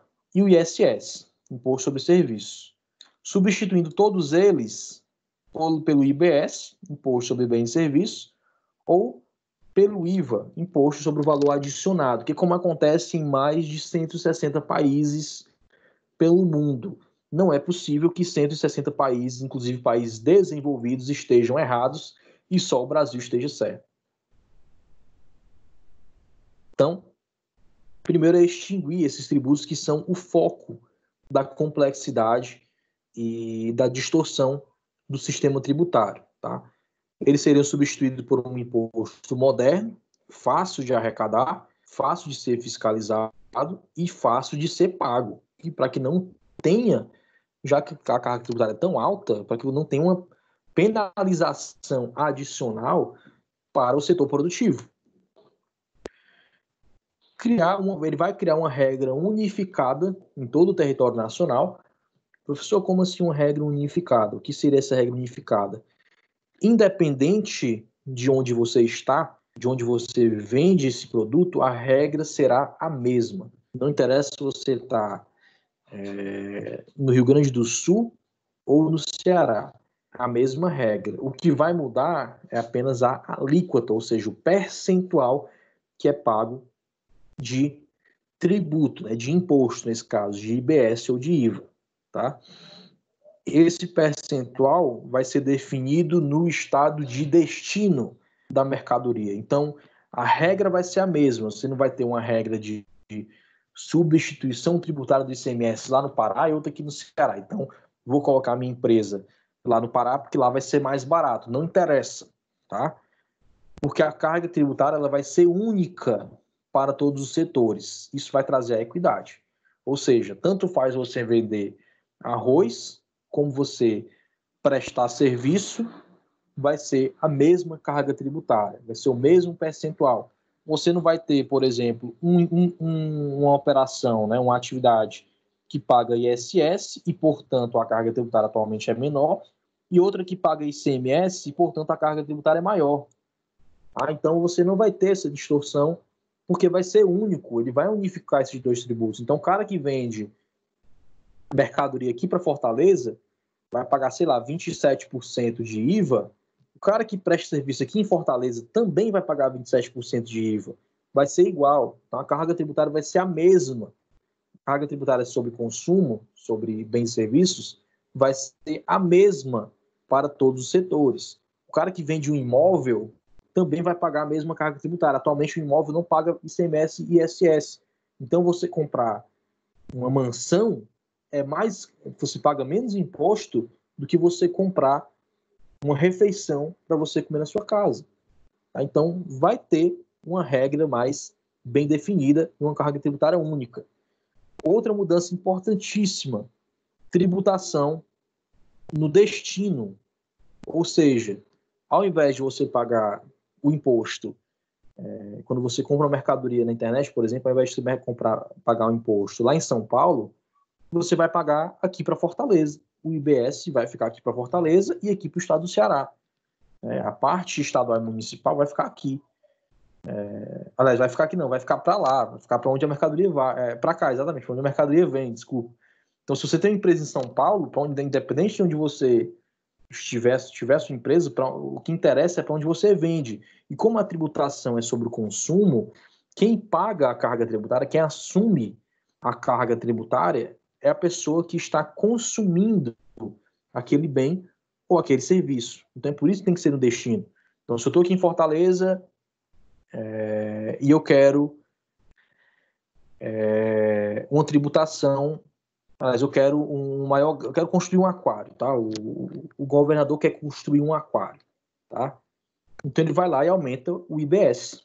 Ele vai aumentar o IBS, vai sair mais caro aqui para Fortaleza, para os consumidores de Fortaleza, tá? Ele vai ter que aumentar o IBS para financiar aquela obra. Então essas alíquotas vão ser, vai ter uma parte federal que vai ser única, tá bom? No percentual de imposto vai ter um percentual que vai ser o mesmo para todo o resto do país, vai ter uma parte estadual, ou seja, que o estado vai definir quantos por cento vai ser, e vai ter outro para o município. Tá? Então, quando o cara for emitir a nota fiscal, lá em São Paulo, ele tá lá, tem a empresa dele lá, vai vender aqui em Fortaleza, colocou o CEP, já aparece o percentual. Então, ele já sabe quanto ele vai ter que colocar no preço da mercadoria para pagar aquele percentual. Então, estados onde você tem uma maior tributação, os produtos ficam mais caros. E é justo, porque a tributação é sobre o consumo. Isso elimina aquela história que eu falei da guerra fiscal. Porque tanto faz o cara abrir a empresa lá em Manaus, tanto faz o cara abrir a empresa aqui em Fortaleza, lá em São Paulo, é a mesma coisa, dá no mesmo. Porque a tributação vai ser de acordo com o local de venda e ele vai embutir o valor desse tributo, desse IBS, no preço do serviço. Outro detalhe, vai ser totalmente não cumulativo, ou seja, você vende R$1.000, comprou 500, você só paga sobre os 500 de diferença. Fica mais fácil, você vendeu R$100.000, comprou 80 mil. Tá? O crédito é financeiro, então, como você comprou R$80.000 e vendeu 100, você só paga sobre os 20 que você adicionou, por isso que o nome é imposto sobre o valor adicionado. Então, você só paga o imposto IBS ou IVA sobre os 20 mil que você está vendendo. Isso também ajuda demais o sistema tributário, porque atualmente existem alguns regimes onde o imposto ele é cumulativo, então você não compensa nas entradas e vai jogando a carga tributária para frente, ela vai se acumulando, ela vai ficando maior. Nesse sistema de compensações, de não cumulatividade, a tributação fica toda direcionada para o consumidor final, ele não se acumula, tá? Então é muito mais fácil. Outros detalhes, vou colocar aqui mais alguns detalhes. Fim dos benefícios fiscais, também importantíssimo para acabar com a guerra fiscal. Acabaria a Zona Franca de Manaus, isso também é um problema que tem que ser enfrentado, vai pisar no calo de muita gente, porque é uma área de grande interesse de grandes empresários, e a gente, como eu falei para vocês, quem paga imposto são as pessoas. Então, os beneficiários de uma reforma tributária serão as pessoas e não as empresas, né? Então, muitas empresas vão brigar contra isso. A questão de unificar a alíquota, mas de unificar a regra, independente de estar vendendo produto ou prestando serviço, já incomodou o setor de serviço. Os caras dizem que vai acabar com o setor de serviço. O setor de serviço ele tem que pagar o mesmo imposto do que o setor de mercadorias. Não faz sentido. Tem que embutir no preço. Porque quem paga o custo tributário é o consumidor. Você aprende na faculdade, na formação de preço, lá na estratégia do markup, né?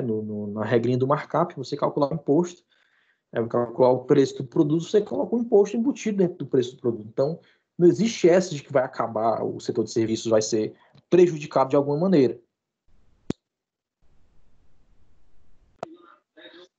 Além disso, só um minutinho.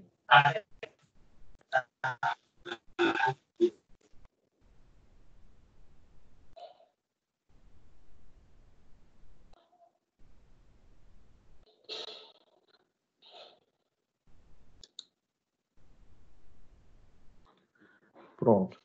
Além disso, nós temos algumas outras mudanças, como, por exemplo, como vai acabar com a questão dos benefícios fiscais. Isso poderia causar um probleminha para os mais pobres, porque a cesta básica ela é desonerada, né? Ela tem uma redução de tributos.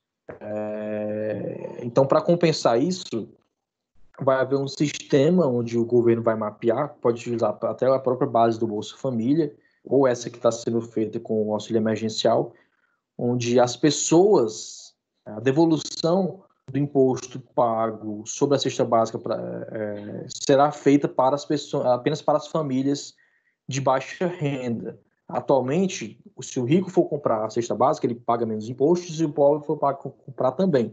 Então, não é eficiente esse tipo de política pública, esse tipo de desoneração. É melhor você conseguir devolver apenas para o mais pobre. Então, vai haver um sistema onde a pessoa compra, já registra a compra com o CPF, e o imposto que foi pago dentro daquele preço de produtos sobre a cesta básica vai ser devolvido para a conta da pessoa, ela vai sacar aquele dinheiro. É uma forma também de diminuir a distorção, para que apenas as pessoas que realmente precisam sejam beneficiadas dessa situação, né, dessa questão da desoneração da cesta básica. Também vai ter uma situação para quem vende mercadoria para o exterior, né, como acabam os benefícios fiscais. Quem vende para o exterior vai poder pedir reembolso de toda a carga tributária que foi paga até chegar nessa empresa que vai exportar, né? Porque o correto é você cobrar no destino e você não tributar a exportação. Então, como a mercadoria já veio sendo tributada, até chegar no exportador, a indústria paga o ICMS, o IBS, aí o distribuidor também, aí chega no exportador, ele já sofreu a tributação do IBS. E como ele vende para o exterior, ele não tem como se compensar. Porque lá no destino não vai ter cobrança do IBS. Não tem como consumidor fora do país pagar o IBS. Então, ele vai receber de volta a carga tributária que já foi paga sobre aquela mercadoria. Então, ele recebe de volta o valor que foi pago de IBS pelo seu antecessor, né? Pela carga, pela fase anterior da cadeia produtiva. Tá? Vamos ter uma transição de 10 anos para as empresas se adaptarem. Vai ser feito um período de teste de 2 anos, onde vão adicionar até para medir o quanto é necessário de carga tributária, porque é tão complexo que os próprios economistas não sabem o quanto seria uma carga tributária para conseguir a mesma arrecadação. Então, vai ter um período de teste e de transição para que isso não afete tão drasticamente a economia dos estados e municípios. Tá? Então, vamos ver o quanto vai ser necessário você colocar de percentual. Então, faz ali 2 anos de teste com um valorzinho pequenininho e depois desse período de teste já sabe quanto é que vai ser necessário de alíquota e vai retirando aos poucos a alíquota dos tributos atuais, aumentando a do IBS, né? Ficam os dois ao mesmo tempo durante esses 10 anos. Passou 10 anos, acabou os outros tributos, fica só o IBS daí para frente, para quem paga. E para quem arrecada, vão ser 50 anos de transição, até mesmo para não prejudicar a arrecadação de estados que consomem menos, né, que tem uma menor quantidade de consumidores. E a PEC também traz a possibilidade de haver a criação de um imposto seletivo, que seria um imposto para desestimular o consumo de alguns produtos. Essa parte eu não concordo muito, mas não vejo o maior problema. Na verdade, ele já funciona assim no ICMS, onde cigarros e bebidas têm uma tributação mais alta, perfumaria também tem, então ficaria a cargo da lei complementar definir quais são esses tributos que vão ter um imposto adicional, que é esse chamado imposto seletivo. Né? E eu trouxe para vocês, além da reforma tributária, o que nós ainda precisamos melhorar. Tá? Daqui a pouco eu abro para perguntas, para quem quiser fazer algum tipo de pergunta. Isso que eu estou mostrando para vocês, gente, é o ranking de liberdade econômica, ou seja, aonde, em ordem crescente, né, primeiro lugar é Hong Kong, o 20º só trouxe os 20 primeiros dos lugares, os países onde é mais fácil fazer negócio. Isso envolve direitos de propriedade, isso envolve facilidade de você contratar pessoas, isso envolve facilidade de você abrir a sua empresa, de você calcular os seus impostos, carga tributária. Tudo isso está ligado e chegando a uma pontuação onde Hong Kong é o primeiro lugar, depois Singapura. Se você observar nessa lista, talvez sejam alguns lugares onde as pessoas desejam viver, né? Eu não vejo, por exemplo, ninguém saindo da Suíça que tem um sonho de vir aqui no Brasil, porque aqui no Brasil tem o melhor sistema de saúde do mundo, o melhor sistema de educação do mundo. São países desenvolvidos. Eu trouxe um comparativo entre o Índice de Desenvolvimento Humano, o IDH, que leva em consideração a renda das pessoas, o nível de educação e o nível de saúde, ou seja, qualidade de vida das pessoas. E eu trouxe aqui os 15 primeiros. Se você observar, dentre esses 15 primeiros, nenhum deles está fora dos 30 primeiros lugares do índice de liberdade. Hong Kong, por exemplo, está aqui em 4º lugar. Com um pequeno detalhe, a Noruega está em primeiro lugar, mas ela já teve muito mais liberdade econômica do que tem hoje. Tá? E os outros países estão crescendo. Né? Hong Kong está em crescimento. Então, talvez daqui a alguns anos ela esteja em primeiro lugar no índice, porque isso é um cenário que nós temos atualmente. Alguns países ainda estão em ascensão. Nós temos a Estônia, por exemplo, que não aparece aqui, mas ela já está ali entre os 20 melhores lugares para você viver no planeta. Então, quando você facilita a abertura de negócios, facilita que as pessoas vivam com mais liberdade econômica, você está criando um ambiente que vai proporcionar a elas futuramente um bem-estar, porque você vai ter mais geração de emprego, as pessoas vão viver com maior liberdade de empreender, de trabalhar, não vai ter o governo o tempo todo querendo lhe aplicar uma multa, não vai ter o governo o tempo todo querendo lhe expropriar da sua propriedade. E quando você constrói esse ambiente de liberdade econômica, você faz o país se desenvolver mais rapidamente para que você um dia chegue, né? Já que você quer gastar mais dinheiro, quer aumentar a sua arrecadação e quer oferecer serviços públicos universais, primeiro desenvolve o país, para depois você oferecer um sistema de maior qualidade. Então, se você colocar na balança, né, se você fizer essa análise através desses índices, esses países são mais desenvolvidos do que os países que têm menos liberdade. Eu trouxe aqui o Brasil, né? 79º lugar, né? Posição 79 do Índice de Desenvolvimento Humano e 153 do Índice de Liberdade Econômica.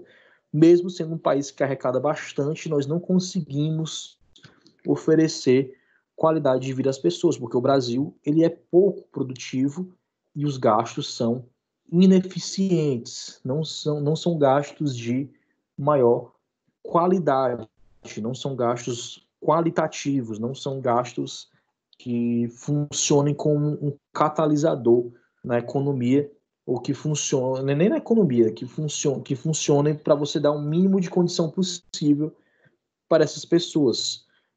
Nós gastamos muito em setores que são desnecessários. Não precisa o Brasil, por exemplo, ter uma grande empresa de petróleo. Não precisa o Brasil ter um grande banco de fomento.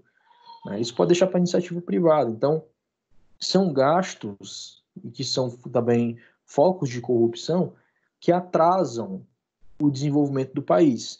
Aí eu trouxe mais um dado alarmante, que aqui é a série histórica do nosso Índice de Desenvolvimento Humano. Desde 1990 eu trouxe, né? Até 2018, que é o último dado que eu observei. Se você observar, nós estávamos em um grande crescimento. Até chegar à crise de 2015, 2014 para 2015, onde nós tivemos um período de crise fiscal e crise econômica também. De 1990 até 2005, 15 anos, um período de 15 anos, nós tivemos um ganho de 15% mais ou menos do nosso IDH. De 2005 para 2018, nós tivemos um ganho de apenas 8% do IDH. Tá? Então, se você... Opa! Tirei aqui a apresentação sem querer. Então, se você for analisar esses números, o nosso índice de desenvolvimento humano está crescendo muito pouco. Isso também acontece porque o nosso país ele gasta muito mal com a educação. Eu estava vendo agora à noite, antes de entrar aqui na apresentação, nossa posição no PISA, né, no ranking de educação, e nós estamos lá embaixo. Então, o Brasil ele não investe naquilo que é necessário, isso atrasa o país e ele ainda atrapalha a vida de quem quer gerar emprego. Então, para a gente resolver o problema do Brasil, a gente tem que começar a fazer aquilo que é necessário, pensando na próxima geração e não na próxima eleição. Tá bom, gente? Então, eu acho que já está na hora, 9 horas, né? Vou abrir para perguntas, para quem quiser tirar alguma dúvida. Já deixo aí novamente os contatos.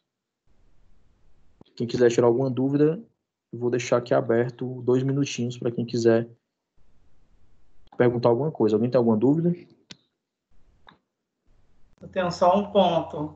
O senhor não acredita que, assim, no futuro, esses países que a gente viu, né, que tem uma carga tributária menor do que o Brasil, não possa se aproximar da gente em questão de carga tributária? Porque eu imagino assim, tipo, muitos desses países aí que a gente viu, né, que tem uma carga tributária maior, hoje tem dívidas que são mais do que 100% do seu PIB, né? Como Irlanda é um dos exemplos, que sofre uma crise fiscal enorme, né? E tem uma dívida tributária. Será que no futuro os governos, né, não aumentem essa carga tributária a fim de, né, de melhorar a sua situação fiscal? O normal nos países em desenvolvimento é você ter uma carga tributária mais baixa. Depois que o país consegue se desenvolver, você aumenta essa carga tributária, porque já está estabilizado, né? Como, por exemplo, a Noruega, ela está entre os 4 melhores índices de desenvolvimento humano desde 1980. Ela nunca esteve fora dos 4 maiores. Então, nesses países é mais fácil você aumentar a carga tributária. Porque quando você aumenta a carga tributária, você tira do bolso das pessoas. Então, esses países que têm uma carga tributária mais baixa porque estão tentando se desenvolver. Pode ser que no futuro isso também aumente a sua carga tributária. Mas essa questão de déficit público é uma questão estrutural. Aqui no Brasil, o maior problema da nossa carga tributária, além do nosso gasto público, é que ele é vinculado por lei. Então, para você diminuir a carga tributária, você não consegue, porque a lei obriga, uma parte, inclusive, na Constituição Federal, obriga que você gaste um valor, um percentual X do que estava no PIB. E você ter uma política de austeridade não dá volta, porque as pessoas não sentem na realidade, né, não sentem no dia a dia, os efeitos de forma imediata. É algo que você tem que fazer para a próxima geração. É tanto que o único político que teve coragem de fazer uma verdadeira política de austeridade dentro da Constituição, com aquela PEC do teto dos gastos, foi o Michel Temer, porque ele tinha uma popularidade já muito baixa, então ele não tinha nada a perder. Como ele não tinha nada a perder, ele foi lá e arriscou o 1% que ele tinha de aprovação, que eu acho que era só a margem de erro aquilo ali, né? E conseguiu passar uma PEC que estancou o gasto público, que vinha numa crescente e que, se não tivesse sido feito aquela emenda constitucional, provavelmente o nosso Estado seria muito pior. Eu gosto de usar o exemplo da Alemanha. Por exemplo, a Alemanha teve superávites consecutivos durante 10 anos, se eu não me engano. Tanto que chegou um momento que o próprio FMI ofereceu crédito para a Alemanha a juros zero e eles não aceitaram, para não se endividar. E foram duramente criticados. Como é que eles não aceitam receber um empréstimo, financiamento internacional para gastar dinheiro a juros zero? Como é que eles não aceitam isso? Isso é um absurdo. E agora, durante essa pandemia, o país da Europa que conseguiu enfrentar desses países grandes com maior tranquilidade foi a Alemanha, porque eles tinham reserva para aumentar o gasto. Então, eles conseguem manter as pessoas em casa. Aqui no Brasil, para pagar esse auxílio emergencial de R$600, é um sacrifício de uma geração que vai ser feito. Vai chegar a 100% do PIB de endividamento, inclusive. Então, nós temos aí 1 ou 2 décadas de endividamento para conseguir conter uma crise que já era esperada, inclusive, né? Nós vimos o que vinha acontecendo nos outros países, tivemos esse privilégio e não aproveitamos. Na Alemanha, como eles tiveram superávit, eles tinham reserva. Então, o que é a boa prática do gasto público, né? Eu sei que imposto é ruim, ninguém gosta, mas se você quer fazer uma gestão pública de recursos, você tem que, enquanto você está durante a ascensão, durante a época das vacas gordas, digamos assim, para não usar um termo muito técnico, você tem que guardar para quando chegar o período de crise você gastar. É por isso que teve um político, eu não vou nem falar o nome para não fazer propaganda, mas o político disse que, né, nós temos que gastar mais durante a crise. E cortaram a frase dele. O que ele quis dizer foi que durante a fase que não estamos em crise, a fase que estamos em ascensão, nós temos que guardar para quando chegar em uma crise como nós temos atualmente, você ter dinheiro suficiente, ter recurso suficiente para aumentar o gasto durante a crise e você passar por essa crise sem um problema, com menos problemas do que você teria se você não tivesse economizado, como aqui no Brasil. Né? Desde 2015, nós temos déficits consecutivos, todos os anos. A nossa economia encolheu durante 2 anos consecutivos em mais de 3 pontos percentuais. Para você recuperar esse encolhimento, é uma década para frente. Então, o que a Alemanha fez em termos de gasto público é exemplar. Eles economizaram recursos, e para você economizar, você não pode abrir concurso, você não pode fazer gastos, vincular gastos geracionais, como é nessa questão do serviço público, e tem que dar uma enxugada na máquina pública. E aqui no Brasil é muito difícil, porque durante muitos anos deu muito voto. Eu lembro que quando eu era adolescente, já quase entrando na vida adulta, eu lembro que as pessoas votavam no político que eles achavam que iam abrir mais concurso público. E mais concurso público é mais gasto. Então, você aumentar o gasto da máquina pública no cenário que nós temos atualmente é algo surreal. Mesmo antes da pandemia, agora nem se fala, né? Ainda bem que nós tivemos esses programas de manutenção do emprego, que salvou aí 10 milhões de empregos, mais ou menos, né? Mais de 10 milhões de empregos, mas mesmo assim isso vai ter um custo muito alto. Eu vinha falando para os meus alunos desde o começo da pandemia que isso iria custar caro, né? O enfrentamento que é necessário, obviamente, eu não estou dizendo que não deveria ser feito, mas vai ser caro, vai ser um sacrifício que nós vamos ter que fazer, um pacto entre gerações. Vai ter que ser feito nos próximos anos uma política de austeridade muito pesada para você conseguir pagar essa dívida que nós estamos fazendo, que nós estamos criando nesse momento. Tá? Alguém tem mais alguma coisa a questionar? Ou você mesmo também?